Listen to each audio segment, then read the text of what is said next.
Okay, this is video number 4. I'm just going to give a number to each video so somebody can follow it if they want.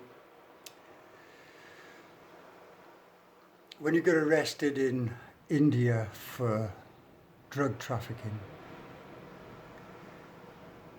they keep you for 180 days before they charge you. And every 2 weeks you have to go to the courtroom. My first encounter, after my first 2 weeks, I was called at 6 o'clock to go to the Deodi, which was the main entrance that I came through in the first place. Anyway, I goes down there and there's about 200 people, all milling round, all shouting and arguing and whatnot. And I wait there for 2 hours, and then about 20 of us are called into the Deodi, and we have to squat on the floor and sit there till we get counted. Then they search us, then they put us onto the prison bus. Took about 3/4 of an hour, maybe an hour, to get to the courthouse, and the driver leaned on his own all the way and he drove as if he was possessed. It was mad. It was mad. Anyway, we gets off the bus. We're searched, put back into this lockup where there was about 60 of us. And that's where I sat for 7 hours. Mid-morning, I was given a bag of dal with some roti, which was quite small, about that big, like pieces of cardboard.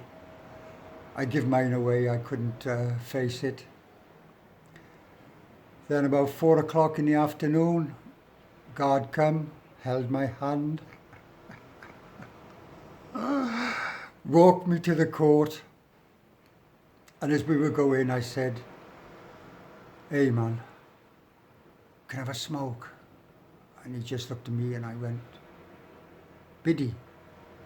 And he looked around like this.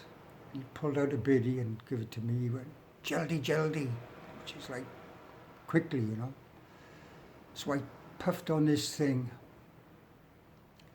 And by the time we got to the courthouse, I thought I was going to faint. My head was spinning, honestly. There was an English guy in front of me, and I just put my hand on his shoulder and I said, "Hey man, I'm just feeling strange." He said, "No, no worries." Anyway, something was said in Hindi. The judge looked at me, signed a paper, back to the lockup. Waited for another hour or so, back on the prison bus and back to Tihar.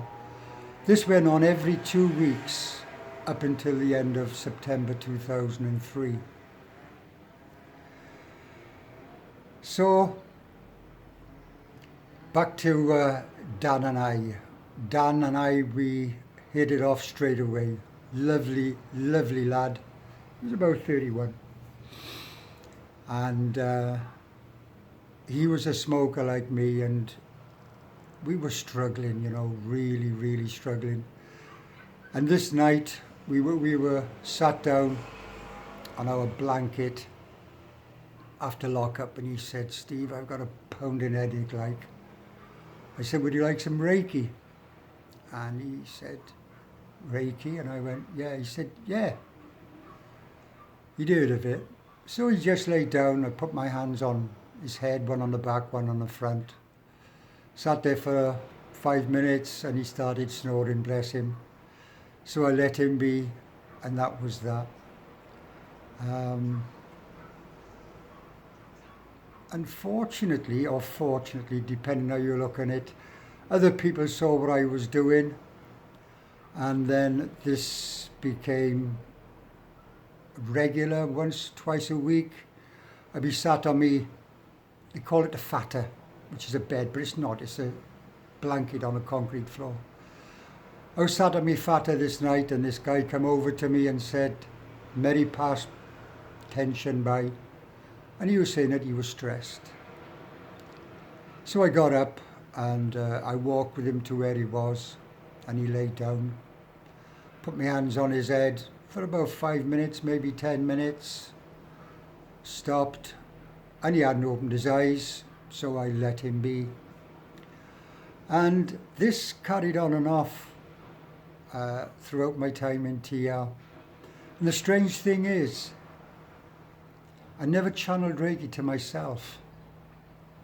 And I can't explain it.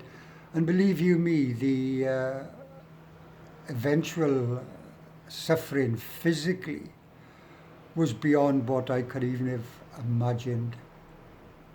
But it's how it was.